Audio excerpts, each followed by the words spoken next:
Good morning all of you. तो हम blood के बारे में पढ़ रहे थे। जो आज का हमारा टॉपिक होगा वो होगा हमारा प्लेटलेट। इसके पहले हम ब्लड के 2 वीडियो देख चुके हैं जिसमें हमने देखा था कि रक्त क्या होता है।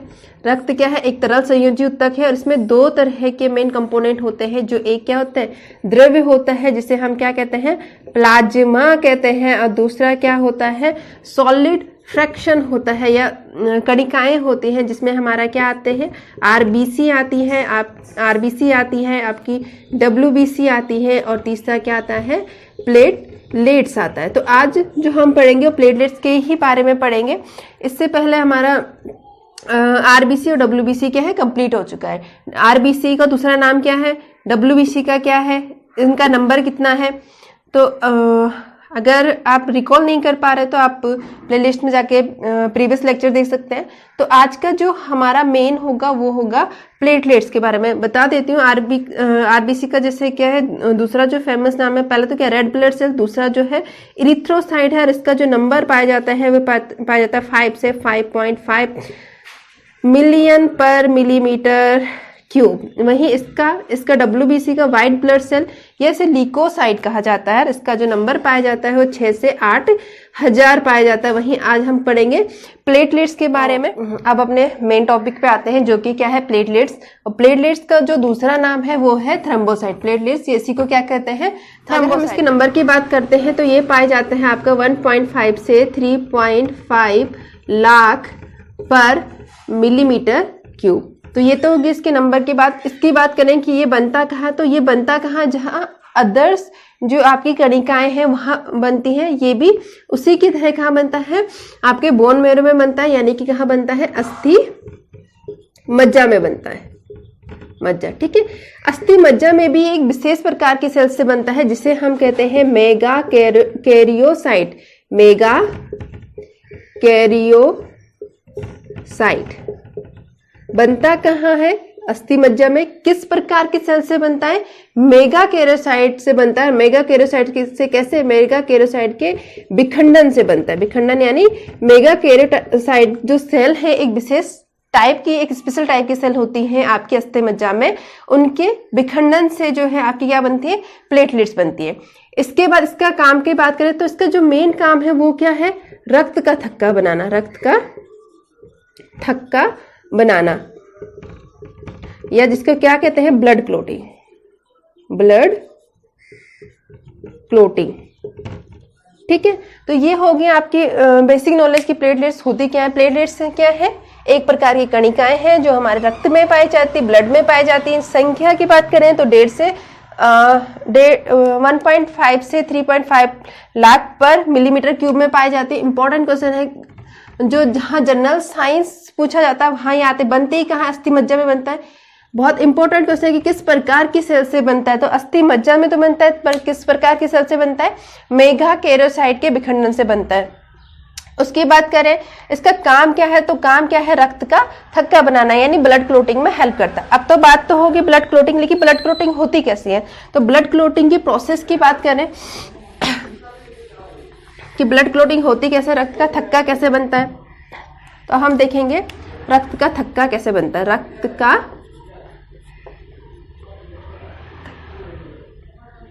रक्त का थक्का कैसे बनता है, या हम इसे कैसे क्या कह सकते हैं, ब्लड क्लोटिंग कैसे होती है, ब्लड क्लोटिंग के बारे में देखेंगे, ठीक है। रक्त का थक्का बनना मतलब, रक्त का थक्का बनना जैसे आपने देखा होगा कि कभी क्या है, कहीं पे कट लग जाता है तो वहां से क्या होता है, ब्लड निकलना शुरू हो जाता है, लेकिन थोड़ी देर बाद 2, 4, 5 मिनट बाद क्या होता है, वहां पे क्या होता है, ब्लड बंद हो जाता है और वहां पे एक क्या पपड़ी सी हमें दिखती है, पपड़ी जम जाती है। तो वो पपड़ी जमना या ब्लड का रुकना ही क्या हो गया, हमारा रक्त का थक्का बना या ब्लड क्लोटिंग होगी। अब बात है कि ये ब्लड क्लोटिंग होती कैसी है, हमारे मतलब क्या प्रोसेस है, कौन कौन से तत्व या कौन कौन से प्रोटीन, विटामिन इसमें जो है रिस्पॉन्सिबल होते हैं हमारे ब्लड क्लोटिंग के लिए। तो होता क्या है, जैसे कि ये क्या है, हमारी नसें हैं, ब्लड वेसल्स हैं, और इसमें क्या हो रहा है, ब्लड फ्लो हो रहा है, इसमें ब्लड फ्लो हो रहा है। तो इसी ब्लड में क्या होता है, हमारी सारी चीजें पाई जाती है। इसी में हमारा डब्ल्यूबीसी भी होगा, इसी में हमारी आरबीसी भी होती है, इसी में हमारी क्या होती है, प्लेटलेट्स होती है। इतनी बात ठीक है, इसी में हमारा प्लाज्मा बह रहा होता है। अगर माना यहाँ पे कट लग गया, अब कट लग गया तो यहाँ से क्या होता है, ब्लड बाहर की ओर फ्लो होने लगता है। जैसे ही ब्लड बाहर की फ्लो होगा तो उसके साथ आरबीसी, डब्ल्यूबीसी, प्लेटलेट्स, प्लाज्मा सारी चीजें फ्लो होंगी, सारी चीजें शरीर से बाहर निकलने लगेंगी। तो जैसे ही यहाँ पे कट लगता है और ब्लड के साथ ही प्लेटलेट्स क्या होती हैं, बाहर आती है। बाहर आएंगे तो बाहर क्या होगा, वायु होगा, एयर होगा। तो जैसे ही प्लेटलेट्स बाहर आती हैं, सरफेस पे आते हैं और यहाँ पे क्या है, एयर के कांटेक्ट में आते हैं, वायु के संपर्क में आती हैं, तो ये क्या होते हैं, यहाँ पे जमना शुरू हो जाते हैं, एक क्लोट बनना शुरू हो जाता है, जमना शुरू हो जाता है। और उसके जमने के ही प्रोसेस को क्या कहा जाता है, क्लोटिंग कहा जाता है। वहां पे क्या होने लगता है, एक पपड़ी सी जम जाती है ना। अगर आप उस जैसे पपड़ी जमी, थोड़ी देर बाद अगर उसको निकाल दो तो फिर से ब्लड क्या होने लगता है, ब्लड बहने लगता है। लेकिन अगर आप पपड़ी को नहीं रखोगे तो मतलब वो क्या होने लगता है, वहां पे क्लोट बन जाता है, यानी कि वो पपड़ी बन जाती है। अब वो पपड़ी बन गई तो ब्लड बाहर नहीं आ रहा, ब्लड फिर से क्या हो रहा है, अपने डायरेक्शन में फ्लो हो रहा है, ठीक है। लेकिन अगर आप 2, 4, 5 दिन बाद क्या करते हो, अगर आप पपड़ी निकाल भी देते हो तो उसके बाद ब्लड नहीं निकलता है। क्यों? तब तक क्या होता है, वो क्लोट हुआ था पपड़ी, उसके पीछे यहाँ पे अगर क्लोट हुआ तो उसके पीछे यहाँ पे क्या होती, स्किन तब तक बन चुकी होती, रिजनरेट हो चुकी होती। स्किन बन गई तो आप पपड़ी निकाल भी दोगे तो ब्लड क्या नहीं होता, अगेन फ्लो नहीं होता है। तो ये होता है आपका प्लेटलेट्स। अब बात ये होती है आपकी क्लोटिंग, ठीक है। अब बात है क्लोटिंग होती कैसे है। तो होता क्या है, हमारे शरीर में क्या होता है, थ्रोम्बोसाइट पाए जाते हैं, जिसे प्लेटलेट्स भी कहते हैं। तो ये थ्रोम्बोसाइट क्या होते हैं, जैसे ही कहीं पे कट लगता है वैसे ही क्या होते हैं, वायु के कांटेक्ट में आते हैं, एयर के कांटेक्ट में आती है। और जैसे ही ये एयर के कांटेक्ट में आते हैं तो इसके एयर के कांटेक्ट में आने पर ये थ्रोम्बोसाइट क्या है, थ्रोम्बोप्लास्टिन में चेंज हो जाती है। किसमें चेंज हो जाती है, थ्रोम्बोप्लास्टिन में। इतनी बात क्लियर है। थ्रोम्बोप्लास्टिन में चेंज होने से क्या होगा, थ्रोम्बोप्लास्टिन में चेंज होने से क्या होगा, ये आपको आगे देखते जाइए। थ्रोम्बोसाइट ईयर के कांटेक्ट में आने से थ्रोम्बोप्लास्टिन में चेंज होती है। इस प्रोसेस के लिए एक क्या है, एंजाइम भी रिस्पॉन्सिबल होता है, जो इस प्रोसेस को क्या फास्ट कराता है। तो उसे क्या, उस एंजाइम का जो नाम है वो है थ्रोम्बोकाइनेज। थ्रोम्बोकाइनेज, ठीक है। ये क्या है, एक एंजाइम है जो थ्रोम्बोसाइट को थ्रोम्बोकाइनेज में कन्वर्ट करने में हेल्प करता है। उसके बाद थ्रोम्बोकाइनेज क्या करता है, हमारी जो ब्लड है, ब्लड में एक और प्रोटीन पाया जाता है जिसे हम कहते हैं प्रोथ्रोम्बिन। प्रोथ्रोम्बिन क्या पाया जाता है, ये क्या है, एक प्रकार का प्रोटीन है। कहाँ पाया जाता है, ब्लड में ही पाया जाता है। ये थ्रोम्बोप्लास्टिन थ्रोम्बोप्लास्टिन बनने का मतलब है कि हमारी बॉडी में कहीं पे कट लगा है और क्या करना है, क्लोट करना है। तो ये थ्रोम्बोप्लास्टिन हमारी बॉडी में एक प्रोथ्रोम्बिन के पास जाता है, जो कि इनएक्टिव फॉर्म में होता है। एक्टिव फॉर्म में होता है, मतलब ये ऐसे ही ब्लड में पड़ा होता है, कोई काम नहीं है इसका ब्लड में, जब ये प्रोथ्रोम्बिन है, ठीक है। तो प्रोथ्रोम्बिन के पास आता है। प्रोथ्रोम्बिन के पास में आने से प्रोथ्रोम्बिन को पता होता है कि मतलब मेरे काम करने की जरूरत हो गई है, बॉडी में कहीं कट लगा है, क्या करना है, क्लोट करना है। तो प्रोथ्रोम्बिन तुरंत क्या हो जाता है, एक्टिव हो जाता है। प्रोथ्रोम्बिन जैसे ही एक्टिव होता है तो इसको हम अब बोलते हैं थ्रोम्बिन। प्रोथ्रोम्बिन के एक्टिव हो जाने की प्रोसेस को थ्रोम्बिन कहते हैं। प्रोथ्रोम्बिन और थ्रोम्बिन एक ही है। जब वो इनएक्टिव स्टेज में तो प्रोथ्रोम्बिन, जब वो एक्टिव हो गया है, एक्टिव हो गया तो उससे क्या कहेंगे, थ्रोम्बिन कहेंगे। कौन करता है, प्लास्टिन करता है। कई बार तो थ्रोम्बिन कैसे बनता है, तो प्लास्टिन और प्रोथ्रोम्बिन के आपस में मिलने से क्या बनता है, थ्रोम्बिन। प्लास्टिन कैसे बनेगा, जब थ्रोम्बोसाइट ईयर के कांटेक्ट में आता है तो वो प्लास्टिन बनता है। इतनी बात होगी। अब क्या होता है, ये थ्रोम्बिन बन गया, ये खुद भी क्लोट नहीं करता है। अब ये किसी दूसरे मॉलिक्यूल, दूसरे एलिमेंट के पास में जाता है और वहां जाके उसको क्या करता है, एक्टिव करता है। जैसे हमारे बॉडी में प्रोथ्रोम्बिन प्रोटीन पड़ी रहती थी, ऐसे ही हमारी बॉडी में एक और प्रोटीन पड़ी रहती है जिसे हम कहते हैं फाइब्रिनोजन।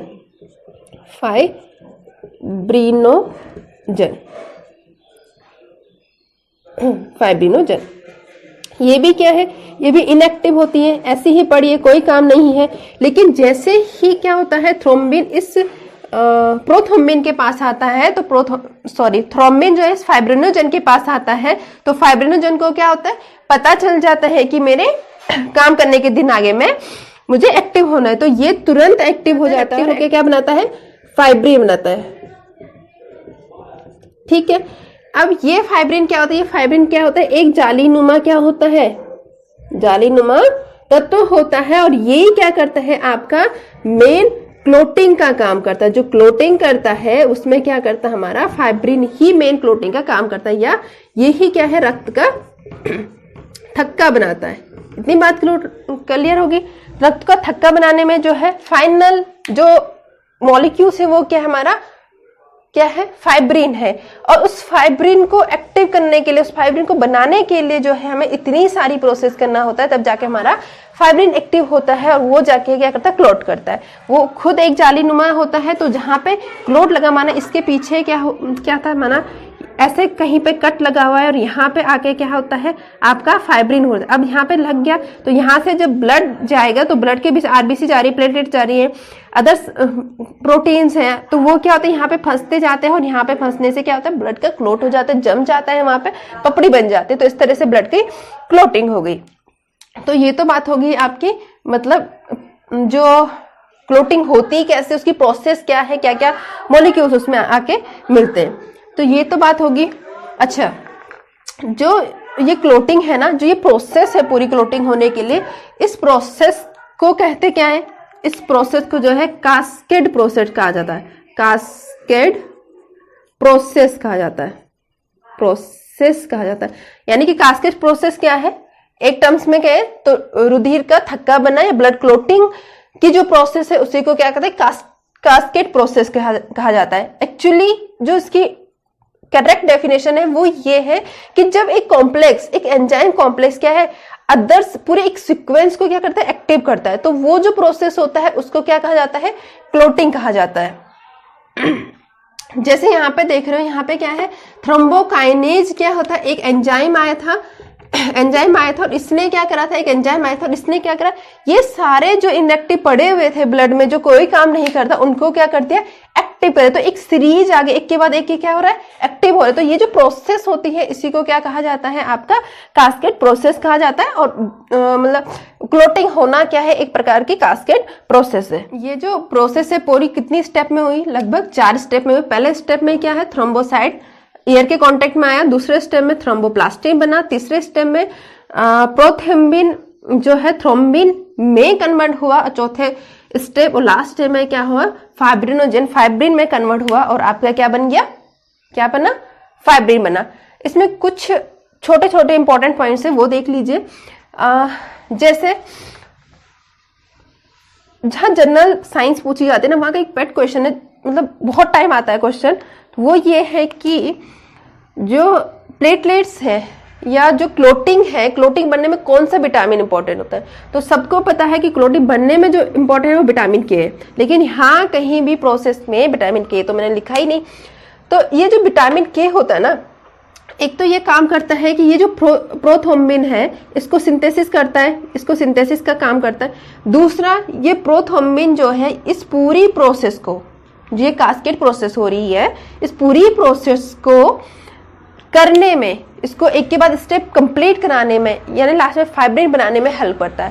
पहला, प्रोथ्रोम्बिन अगर ये आगे की मतलब किसका सिंथेसाइज करता है, तो प्रोथ्रोम्बिन का सिंथेसाइज करता है, इस पूरी प्रोसेस को फास्ट करने में काम कर, उसको कंप्लीट होने में हेल्प करता है। तो जो विटामिन है, इंपॉर्टेंट विटामिन है, कौन सा हो गया आपका, विटामिन के। एक और आता है कि कौन सा आयन्स इंपॉर्टेंट हो, कौन सा आयन इंपॉर्टेंट है, तो आयन जो है वो है कैल्शियम आयन। कहाँ पे काम करता है, कैल्शियम आयन जो है इस, जैसे ये थ्रोम्बोप्लास्टिन बनता है, तो ये थ्रोम्बोप्लास्टिन जो है कैल्शियम आयन के साथ मिलके, कैल्शियम आयन के साथ मिलके ये क्या करता है, जो प्रोथ्रोम्बिन को एक्टिव करने का काम करता है। तो जो कैल्शियम है कहाँ पे काम करता है, यहाँ पे, किसको, प्रोथ्रोम्बिन को एक्टिव करने के लिए थ्रोम्बोप्लास्टिन के साथ। तो ये भी बहुत इंपॉर्टेंट रोल प्ले करता है। कई बार पूछा जाता है कि कौन सा आयन तत्व, मॉलिक्यूल्स इंपॉर्टेंट है किसके लिए, क्लोटिंग के लिए। 2 क्वेश्चन हो गया, जो जहां से क्वेश्चन, आप कंपटीशन में तो पूरी प्रोसेस लिखने को आएगी नहीं, सब्जेक्टिव तो होता नहीं, ऑब्जेक्टिव होता है, तो यहीं से क्वेश्चन उठा के पूछेंगे। उसके अलावा अगला जो पूछता है कि इसमें कौन से प्रोटीन है, कौन से प्रोटीन जो है आपकी इस प्रोसेस में यूज होते हैं। तो इसमें प्रोटीन देखें तो आपका जो ये है ना प्रोथ्रोम्बिन और फाइब्रिनोजन है, ये दोनों क्या है, प्रोटीन है। तो प्रोटीन कौन से हो गए आपके, एक प्रोथ्रोम्बिन होगा, दूसरा क्या हो गया, फाइब्रिनोजन है। 3 क्वेश्चन। अगला जो क्वेश्चन एंजाइम पूछा जाता है, बहुत कॉमन है, तो एंजाइम लगभग सबको ही पता होता है। एंजाइम क्या है आपके, थ्रोम्बोकाइनेज एंजाइम है। तो ये तो बात होगी आपकी पूरी क्लोटिंग के बारे में, क्लोटिंग होती कैसे।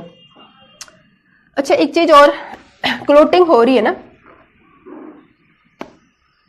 क्लोटिंग हो रही है तो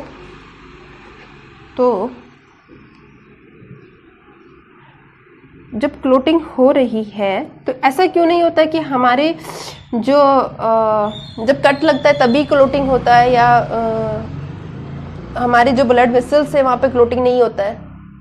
कुछ तो होगा ना कि क्लोटिंग हो रहा है, ये सब है क्लोटिंग करने के लिए रिस्पॉन्सिबल, ब्लड में हमेशा प्रेजेंट होता है, लेकिन तभी क्यों क्लोटिंग होता है, जब क्या हो रहा है, जब कट लग रहा है। तो इसका एक रीजन है कि इनके साथ साथ जो है हमारी जो ब्लड है उसमें एक और एलिमेंट समझ लो, एक और पाया जाता है, एक प्रोटीन पाया जाता है जिसे हम कहते हैं हिपेरिन। हिपेरिन भी एक सब्सटेंस है जो कहाँ पाया जाता है, हमारे ब्लड में ही पाया जाता है। ये एंटी क्लोटिंग होता है, एंटी क्लोटिंग होता है।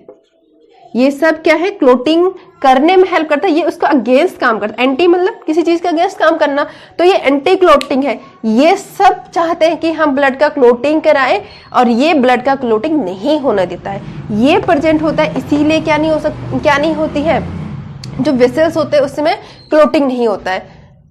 अगर हो जाए तो, अगर ऐसे समझिए, अगर हमारी बॉडी में कभी विटामिन के या प्रोथ्रोम्बिन, थ्रोम्बोसाइड, ये इनकी मात्रा बहुत ज्यादा बढ़ जाए, इनकी मात्रा बढ़ जाए तो क्या होगा, होगा क्या कि जो हमारी ब्लड वेसल्स है ना, हमारी ब्लड या हमारी नसें हैं, उसमें ही क्लोट होना शुरू हो जाएगा, उसमें ही बीच बीच में क्या होगा, क्लोट होना शुरू हो जाएगा। क्लोट होने से क्या होगा, अगर क्लोट होंगे तो ये भाई बाहर की ओर फोर्स लगाएंगी ना उस पे, ब्लड वेसल्स पे। इनके फोर्स लगाने से क्या होगा, जो हमारी ब्लड वेसल्स है वो क्या हो जाएंगी, फट जाएंगे। और इसके फटने को, ब्लड वेसल्स के फटने को या नसों के फटने को ही क्या कहते हैं, एक फेमस वर्ड है जो सुना होगा आपने, हेमरेज। ठीक है, तो हेमरेज क्या है भाई, नसों में क्लोट बन जाने के कारण, नसों के फटने को ही क्या हेमरेज कहते हैं। हेमरेज सबसे ज्यादा कहाँ होता है, ब्रेन हेमरेज, बहुत सुना होगा सबने, ब्रेन हेमरेज ही क्यों ज्यादा होता है, हमारे अदर्स बॉडी में नहीं होता। एक्चुअली होता क्या है कि ब्रेन में क्या है, बहुत बारीक नसें, बहुत पतली नसें, बहुत बारीक ब्लड वेसल्स है, जिसके कारण अगर थोड़े से ही भी ब्लड क्लोट हुआ तो वो सहन नहीं कर पाती है, उसके फोर्स को सहन नहीं कर पाते, तुरंत क्या होता है, ब्लड वेसल जो है फट जाती है, जिसको हम क्या कहते हैं, ब्रेन हेमरेज होना।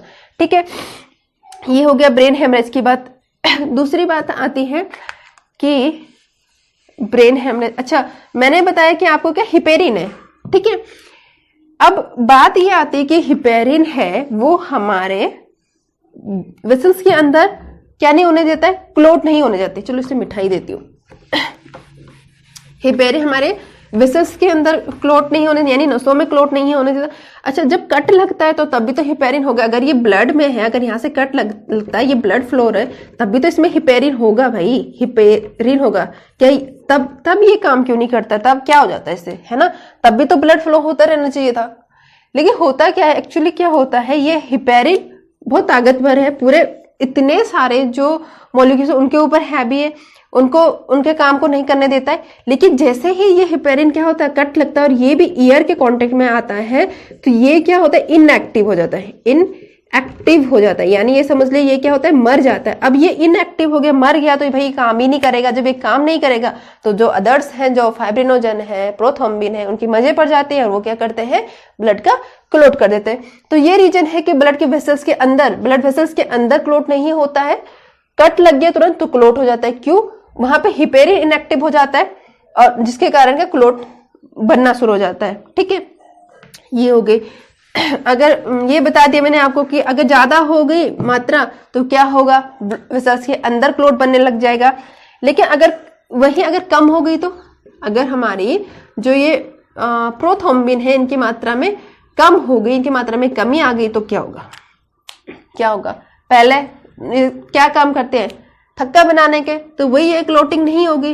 रक्त का जो थक्का है, थक्का नहीं बनेगा, यही होगा। रक्त का थक्का नहीं बनेगा तो क्या होगा भाई, कहीं पे कट जाएगा, क्लॉट नहीं हो रहा है तो ब्लड बहता रहेगा, तो रक्त का स्त्राव हो जाएगा, बहुत ज्यादा होगा तो भाई क्या होगा, ह्यूमन के डेथ भी हो सकती है। ठीक है, तो रक्त अगर कमी हो गई तो रक्त का थक्का नहीं बनेगा, रक्त बहुत ज्यादा बहने लग जाएगा, बॉडी से बहुत ज्यादा फ्लो होगा ब्लड का। और ये जो बीमारी होती है कई लोगों में क्या होता है, नहीं बनता है रक्त का थक्का, है ना। कारण हो सकते हैं, रक्त का थक्का नहीं बनता है। इस बीमारी को जो कहा जाता है, इस बीमारी कहा जाता है हीमोफीलिया। हीमोफीलिया क्या है, एक आनुवंशिक बीमारी भी है। तो कैसे है, वंशानुगत बीमारी, वंशानुगत के लिए या आनुवंशिक बीमारी मतलब एक पीढ़ी से दूसरी पीढ़ी में जाती है। और इसके होने से हीमोफीलिया में क्या होता है, कहीं पे कट लगे तो ब्लड नहीं रुकता है, कभी कभी 10 से आधा घंटा तक हो जाता है। अब जब ब्लड नहीं रुकेगा तो क्या बहुत ज्यादा ब्लड लॉस हो जाएगा, जिससे क्या हो जाएगा कि डेथ भी हो सकती है। जनरली जो रक्त का थक्का बनने की प्रोसेस होती है वो 4 मिनट में हो जाते हैं। 4 मिनट के अंदर अंदर क्या है, ब्लड में क्लॉट बनना शुरू हो जाता है। लेकिन हीमोफीलिया में क्या होता है, इसका जो टाइम होता है 4 से बहुत ज्यादा क्या होता है, बढ़ जाता है, जिसके कारण क्या होती है, ब्लड का थक्का नहीं। इसका एग्जाम्पल अक्सर दिया जाता है कि जो इंग्लैंड की विक्टोरिया थी ना, रानी विक्टोरिया थे, उसके वंशज जो होते इस बीमारी से ग्रसित थे। ठीक है, तो ये हो गया रक्त का थक्का बनना। अगर ठीक है, एक लिमिट तक क्या होता है, कमी होती है, बहुत कमी नहीं है, एक लिमिट तक कमी है तो क्लॉट नहीं बनेगा। कब क्लॉट की जरूरत कब, जब भाई कट लगेगा। ठीक है, कारण, इसके कारण बता, इसके 2 कारण हो सकते हैं। एक तो यही प्लेटलेट्स कम है, प्लेटलेट्स क्या है, कम है। दूसरा है या हिपेरिन, दूसरा क्या है, जो हिपेरिन है ये बहुत ज्यादा अत्यधिक क्या हो जाए, एक्टिव हो जाए, अत्यधिक क्या हो जाए, सक्रिय हो जाए, बहुत ज्यादा एक्टिव हो जाए। और ये क्या करे, एयर के कांटेक्ट में आने पे भी ये इनएक्टिव ना हो, तब भी ये परफॉर्म कर रहा है। अब ये परफॉर्म कर रहा है तो तब तो भाई क्लॉट बनने नहीं देगा, क्लॉट बनेगा नहीं तो ब्लड लॉस होगा। उस बीमारी को क्या करते हैं, हीमोफीलिया के। तो 2 हो सकते हैं, एक तो हो सकता है प्लेटलेट्स कम है ना, अदर्स प्रोटीन्स कम है, विटामिन के की कमी है, जो भी इसके लिए रिस्पॉन्सिबल है, जो भी आपकी कास्केड प्रोसेस में आते हैं। दूसरा है तो अगर हिपेरिन भी बहुत ज्यादा एक्टिव हो गया भाई तो भी यही प्रॉब्लम आएगी। ठीक है, ये बात होगी। अगर ये तो हो गया एक लिमिट तक जब हमें क्लॉट की जरूरत, लेकिन अगर इसकी मात्रा बहुत कम हो जाता है, बहुत कम हो जाए, तब क्या होगा, अगर थ्रोम्बोसाइट की मात्रा बहुत कम होगी तो हमारे बॉडी में इंटरनल ब्लीडिंग मतलब जो हमारी ब्लड वेसल्स है ना, ये बीच बीच में लीकेज करने लग जाएंगी। बीच बीच से पाइप लीकेज करता है ना, बीच बीच में पानी टपकने लगता है, तो सेम प्रोसेस होती है। तो हमारी ब्लड वेसल्स भी क्या होंगे, बीच बीच में क्या हो जाएंगे, लीकेज करना शुरू हो जाए। और इसको लीकेज करने को, ब्लड वेसल की लीकेज करने का इंटरनल ब्लीडिंग कहा जाता है। इंटरनल ब्लीडिंग हिंदी में क्या कहेंगे, आंतरिक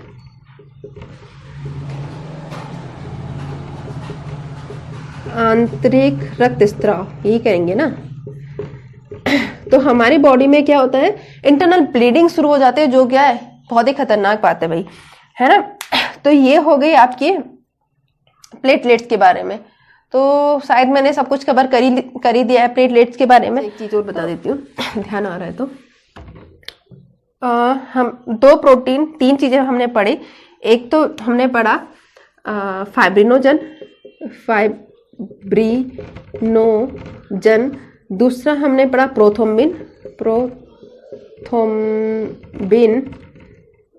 प्रोथ्रोम्बिन, और उसके बाद आया था हिपेरिन की बारी, हिपेरिन। ये दोनों क्या करते हैं, क्लोट करता है। ये क्या, एंटी क्लोटिंग का काम करता है ना, एंटी क्लोटिंग का काम करता है।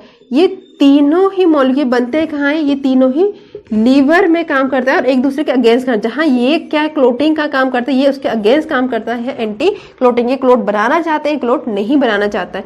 तो कई बार पूछता है कि फाइब्रिनोजन प्रोथ्रोम्बिन और हिपेरिन जो है कहाँ काम करते हैं, कहाँ फॉर्म होते हैं, कहाँ बनते हैं, तो कहाँ बनते हैं, लीवर में बनते हैं। वहीं हमारा थ्रोम्बोसाइट कहाँ बन रहा था, बोन मेरो में बन रहा था या अस्थि मज्जा में बन रहा था। तो ये है आज का टॉपिक। यहाँ पे हमारा जो ब्लड है, ब्लड के कार्पल्स यानी कणिकाएं जो है वो कंप्लीट होती हैं। आरबीसी भी हम पढ़ चुके, प्लाज्मा सबसे पहले पढ़ चुके थे, आरबीसी पढ़ चुके हैं, डब्ल्यूबीसी पढ़ चुके हैं, प्लेटलेट्स पढ़ चुके हैं। तो अगला जो होगा वो होगा ब्लड ग्रुप के बारे में कि ब्लड ग्रुप कितने होते हैं, जो नेक्स्ट जनरेशन में उसका ब्लड ग्रुप के डिसाइड होने की क्या प्रोसेस है, तो कौन सा क्या है एक्सेप्टर है, किसको दे सकते हैं किसको नहीं दे सकते हैं। ठीक है, ये सब हम जो नेक्स्ट लेक्चर में कवर करेंगे। तो तब तक आप देखते रहिए और